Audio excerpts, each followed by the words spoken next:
Bible अध्ययन श्रृंखला के अंदर आपका हार्दिक स्वागत है। प्रभु आपको बहुत आशीष दे। वचन सीखने के लिए आपने समय निकाला। प्रभु की आशीष आपको निरंतर मिलती रहेगी, ये प्रभु की प्रतिज्ञा है। लेकिन पहले आइए अपन प्रार्थना कर लेते हैं। परमपिता परमेश्वर, हम आपके जीवित वचन के लिए आपका धन्यवाद देते हैं। प्रभु, आप हमसे बात करने जा रहे हैं, इसलिए हम आपका धन्यवाद देते हैं। ये आपका वचन है, आप हमें सिखाएंगे और समझाएंगे और आपकी उपस्थिति से हम भरपूर हो जाएंगे, इसलिए हम धन्यवाद देते हैं। यीशु मसीह के नाम से मांगते हैं, आमीन और आमीन। आज हम गलातियों को लिखी हुई पत्री का अध्ययन करेंगे। लिखने वाला पौलुस है और प्राप्तकर्ता गलातिया प्रांत के विश्वासी लोग हैं और कलीसियाएं हैं। उसके बारे में थोड़ा और आगे आएगा। गलातियों को लिखी हुई पत्री पौलुस की पत्रियों में सबसे पहले लिखी गई, ऐसा अनुमान लगाया जाता है। और उतना ही नहीं, इसके अंदर ऐसे अहम मुद्दे थे जो आज भी हमारे मसीही जीवन को प्रभावित करते हैं।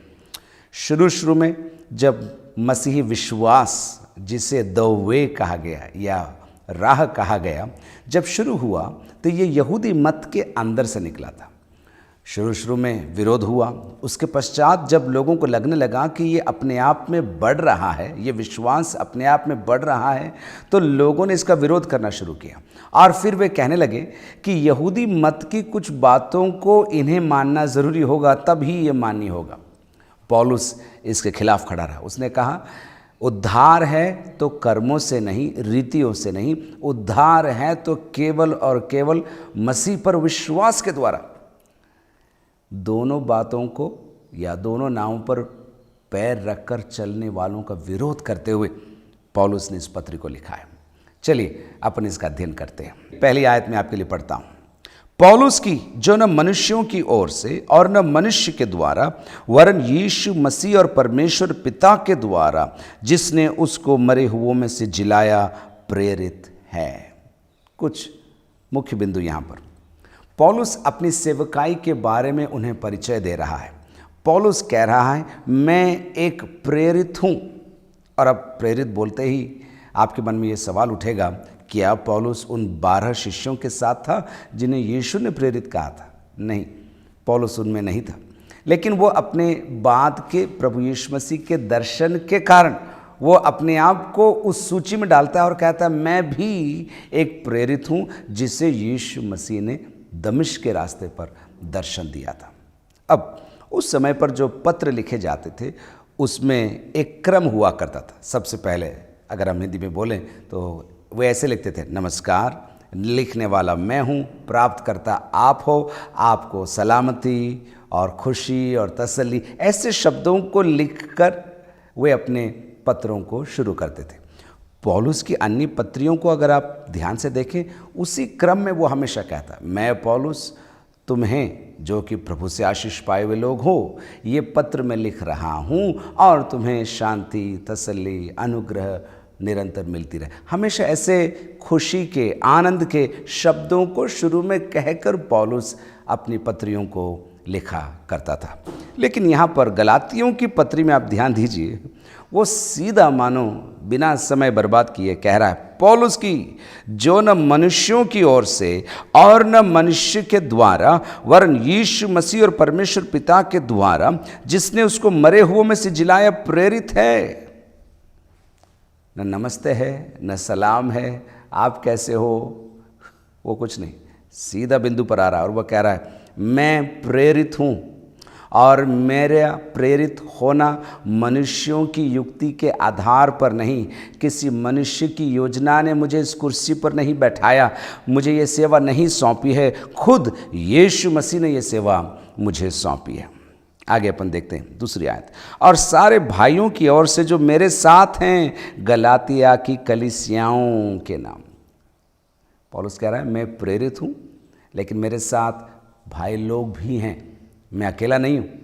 मैं मेरी अकेले की ताकत में नहीं लिख रहा हूँ, मेरे भाइयों की ओर से, मेरे सह विश्वासियों की ओर से। और वो उसमें भी अपने आप को प्रेरित कह रहा है, अन्यों को भाई कह रहा है। सारे भाइयों की ओर से जो मेरे साथ है। अब हमें नहीं मालूम कितने भाई थे, कौन से भाई थे। हम अनुमान लगा सकते हैं अंताकिया की कलीसिया से पौलुस ये खत लिख रहा होगा और वहाँ के विश्वासियों के विषय में ये बात वो कह रहा है। और सारे भाइयों की ओर से जो मेरे साथ है गलातिया की कलीसियाओं के नाम, गलातिया की कलीसियाओं के नाम। हिंदी में स्पष्ट है एकदम। गलातिया एक प्रांत है, कलीसियाओं एक से ज़्यादा कलीसियाएँ हैं। अब बाइबल के पढ़ने वाले ये पूछते हैं गलातिया प्रांत बहुत बड़ा प्रांत था, तो इसमें कौन सी कलीसियाओं को पौलुस ने खत लिखा है? आमतौर पर गलातियों को ऊपरी गलातिया और दक्षिणी गलातिया के रूप में कहा जाता है। और अगर आप पौलुस की यात्राओं को जानते हैं, उसकी मिशनरी यात्राओं को पहचानते हैं, तो पौलुस तीनों यात्राओं में दक्षिणी भाग, गलातिया के दक्षिणी भाग के अंदर से यात्रा करके गया। इसलिए हम ऐसा अनुमान लगा सकते हैं कि पौलुस ने गलातिया के जो कि दक्षिणी भाग में स्थित कलीसियाएं थी, उन्हें ये पत्र लिखा। अब तीसरी आयत से आगे, परमेश्वर पिता और हमारे प्रभु यीशु मसीह की ओर से तुम्हें अनुग्रह और शांति मिलती रहे।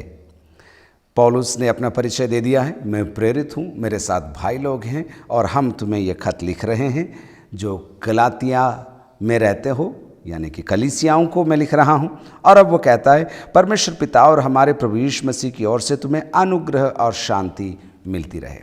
हालांकि मैंने पहले कहा कि जैसे वो अन्य पत्रियों में लिखता है वो नहीं लिख रहा, फिर भी मिनिमम भाषा में, कम से कम भाषा का प्रयोग करते हुए वो कहता है तुम्हें अनुग्रह और शांति मिलती रहे।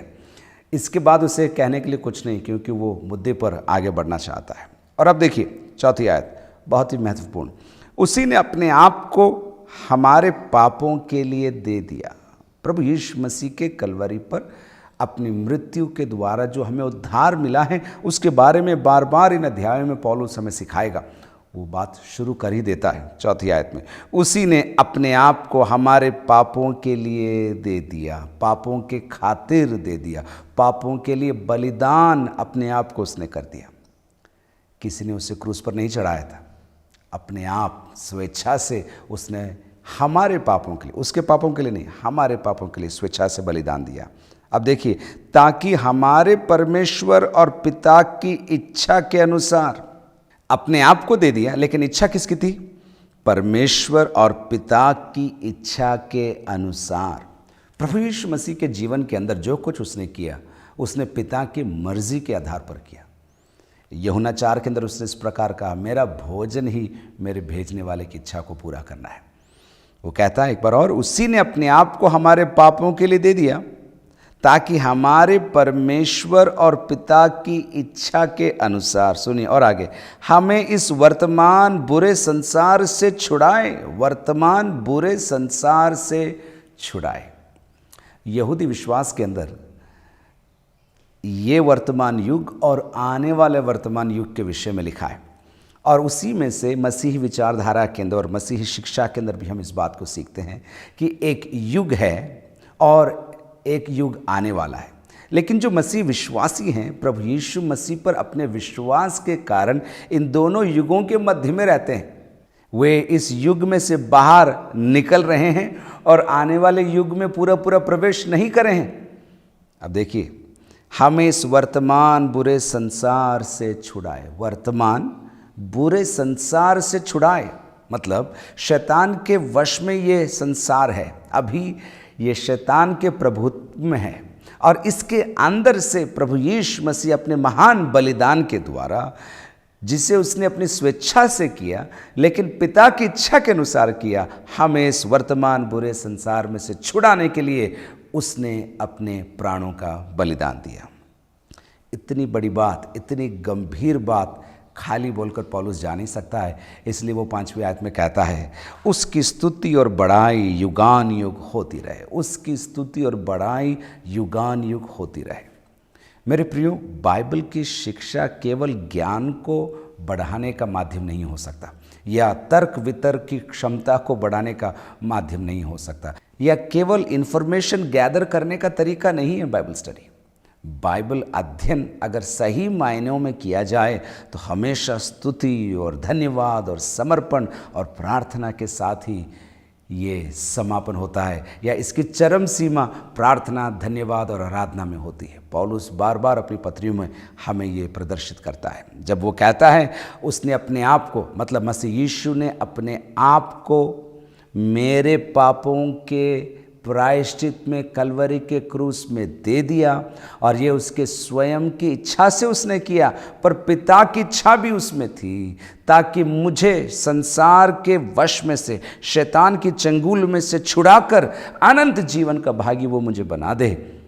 जब इस बात को पौलुस सोचता है तो वो कहता है, स्तुति बढ़ाई युगान युग परमेश्वर की होती रहे। मैं चाहता हूँ एक क्षण आप भी इस बात के लिए प्रभु को धन्यवाद दें कि आपको परमेश्वर ने शैतान के वश में से छुड़ाकर अनंत जीवन का वारिस बना दिया है, और इसको पूरा करने के लिए आपकी धार्मिकता नहीं, आपके रीति रिवाज नहीं, आपका पैसा नहीं, आपका गाना नहीं, आपका बजाना नहीं, आपका प्रचार करना नहीं, परंतु यीशु मसीह का बलिदान है। क्यों ना हाथ उठाकर प्रभु को धन्यवाद देकर कहें, प्रभु धन्यवाद, कलवरी के क्रूस के लिए धन्यवाद, महान प्रेम के लिए धन्यवाद, महान योजना के लिए धन्यवाद। प्रभु हमारी खूबी नहीं, आपकी दया हमारे ऊपर थी, इसलिए हम आपका बहुत बहुत धन्यवाद देते हैं।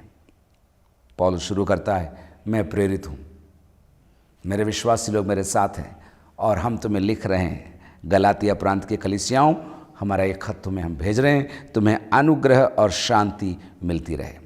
एक शब्द अनुग्रह और शांति के बारे में भी मैं आपको याद दिला दूं। अनुग्रह वो क्षमता है जो परमेश्वर हमें देता है कि उन कार्यों को हम कर सकें जो हम स्वाभाविक रूप से नहीं कर सकते, खास करके उद्धार का कार्य। तो उद्धार का कार्य अनुग्रह के द्वारा हुआ है, और इसका नतीजा क्या है? शांति, मन में शांति, भाइयों में शांति, परमेश्वर और मेरे बीच में शांति, चारों तरफ शांति। तो पौलुस उन्हें सलाम कहते हुए कहता है, तुम्हें अनुग्रह, याद रखो ये सब अनुग्रह से। और आगे इसके विरोध में जो शिक्षाएं गलातिया की कलीसियाओं में आई, उसके विषय में उन्हें कठोर शब्द में पौलुस सिखाएगा, लेकिन वो कह रहा है तुम्हें अनुग्रह, याद रखो तुम्हें अनुग्रह और शांति मिलती रहे। मेरी भी यही प्रार्थना है, आपको अनुग्रह और शांति मिलती रहे, और साथ ही साथ इस बड़े बलिदान के लिए, महान योजना के लिए, अनंत जीवन के लिए हमेशा आपकी ज़ुबान पर, आपके दिल में धन्यवाद होता रहे। प्रभु आपको आशीष दे।